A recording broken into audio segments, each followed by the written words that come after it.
Salam sepak bola, salam sehat dan salam sejahtera kepada teman-teman netizen atau warganet yang merupakan viewers, subscribers dan juga supporters dari channel YouTube Bola Bung Binder. Di konten terbaru dari channel YouTube Bola Bung Binder hari ini saya ingin membahas pertandingan besar dari Euro 2020, pertandingan dari grup F, pertandingan antara tim nasional Portugal versus tim nasional Jerman.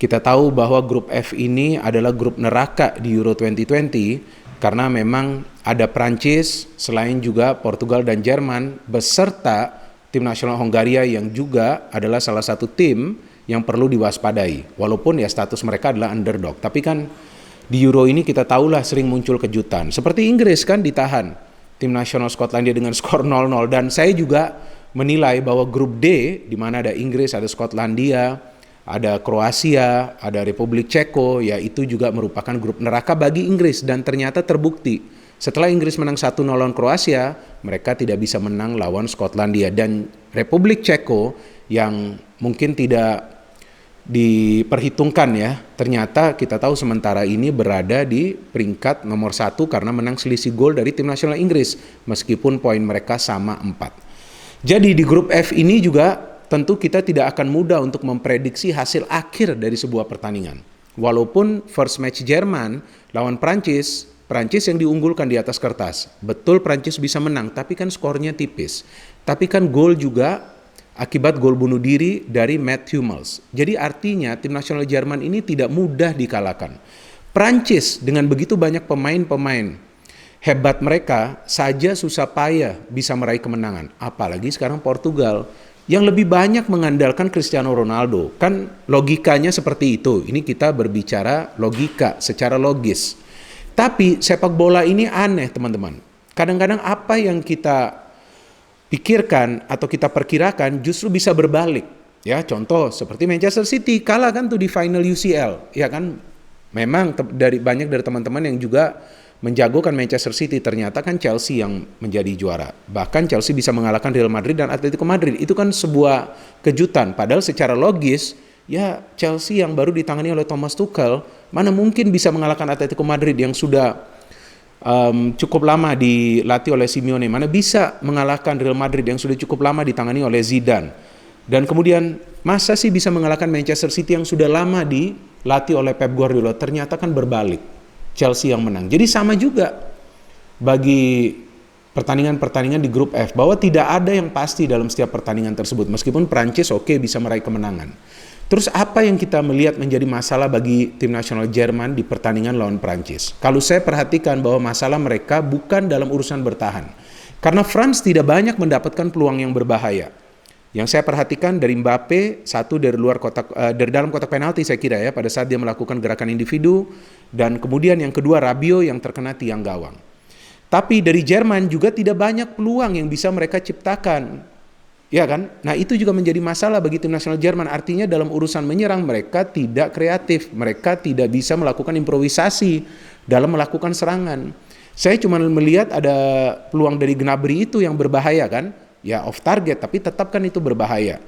Meskipun mereka memberikan tekanan yang dahsyat kepada para pemain Prancis, tapi tetap saja tekanan saja tidak cukup. Jadi perlu menekan dan juga menyerang. Jadi bisa juga membuat fokus dan konsentrasi para pemain Prancis itu tertuju ke lini pertahanan. Nah sama juga nih lawan Portugal, ya kan? Portugal dipenuhi oleh pemain-pemain yang skillful, seperti juga yang ada di tim nasional Prancis. Diogo Jota, Cristiano Ronaldo, Bruno Fernandes, Bernardo Silva, bahkan masih ada Pepe, pemain veteran di lini pertahanan dari Portugal. Di pertandingan pertama tim nasional Portugal, mereka menghancurkan tim nasional Hongaria dengan skor 0-3. Tentu itu adalah kemenangan yang telak dan kemenangan yang perlu diraih oleh Portugal karena mereka berada di grup yang ketat ini. Tapi bagaimana caranya Portugal bisa meraih kemenangan? Murni menyerang dan menyerang. Dan cara menyerang mereka ini juga bervariasi. Mereka juga tidak selalu memberikan bola kepada Cristiano Ronaldo. Meskipun Ronaldo adalah pemain yang paling berbahaya di skuad ini. Masih ada Bruno Fernandes, masih ada Diogo Jota. Walaupun Bruno Fernandes tidak berkembang ya di pertandingan pertama lawan Hongaria. Tapi itu bukan berarti dia tidak akan perform di next match lawan tim nasional Jerman. Apalagi kita tahu bahwa Bruno tentu akan membagi peran ya bersama juga dengan Diogo Jota atau juga Bernardo Silva jika mereka bermain secara bersamaan. Dan juga Cristiano Ronaldo sebagai mega bintang di dalam tim ini juga tetap ya adalah momok bagi para pemain tim nasional Jerman, especially mereka yang berada di lini pertahanan. Karena kita tahu Joachim Low ini sekarang lebih sering ya menaruh 3 center back di lini pertahanan. Itu tentu bisa dimanfaatkan oleh Cristiano Ronaldo yang memang pergerakannya mobile. Dan pertandingan ini akan dimainkan di kandang tim nasional Jerman, yaitu di markas klub Bayern Munich, di mana kita tahu begitu banyak pemain asal Bayern Munich yang bermain di tim nasional Jerman. Jadi kalau kita berbicara atau memikirkan secara logis lagi, ya tentu tim nasional Jerman kan diuntungkan karena mereka adalah tuan rumah. Tapi jangan salah, tim nasional Portugal kan bisa menghancurkan Hongaria di kandang tim nasional Hongaria, di mana stadion dipenuhi oleh lebih dari 60.000 orang. Jadi artinya secara pressure, para pemain Portugal ini tidak mengalami masalah. Mereka juga sepertinya tidak punya beban sebagai juara bertahan kan di turnamen ini. Jadi secara psikologis nih sebetulnya mereka sudah mantap. Tinggal bagaimana secara teknik nih mereka menyulitkan Jerman. Dan saya kira dengan kualitas pemain yang dimiliki oleh Portugal, tentu mereka bisa saja menciptakan kejutan di pertandingan ini teman-teman. Tapi mainnya di Jerman, ya tentu akan sangat mustahil. Kok sangat mustahil? Tentu akan sangat sulit bagi tim nasional Portugal untuk meraih kemenangan lawan tim nasional Jerman. Tetapi kan sulit itu bukan mustahil. Nah saya kira bahwa pertandingan ini akan menjadi pertandingan yang berat justru bagi tim nasional Jerman, bukan bagi tim nasional Portugal.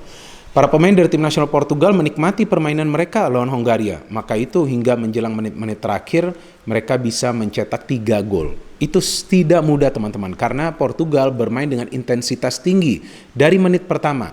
Tapi staying power mereka bagus, padahal kita tahu kan staying power itu kan sebetulnya berada di pihak Jerman ya. Kita tahu mereka punya staying power yang bagus. Jadi kita juga kalau berpikir logis memang akan memilih Jerman. Tapi kalau kita memikir sesuatu yang out of the box, maka saya kira Portugal punya peluang untuk kembali meraih kemenangan atau at least menahan draw tim nasional Jerman. Semuanya bergantung lagi kepada performance dari para pemain di atas lapangan.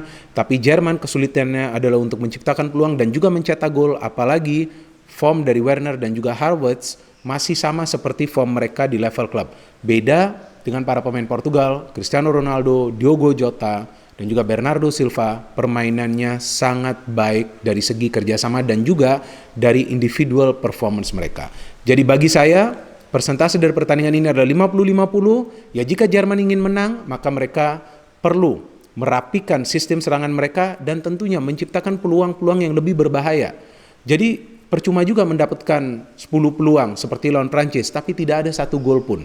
Ya kalau bisa 2 peluang gol aja. Ya jangan seperti Arsenal kan. Waduh, saya curhat Arsenal lagi nih. Arsenal 3 gol gak ada, kok 3 gol? Jarang ya Arsenal mencetak 3 gol. 3 peluang 0 gol.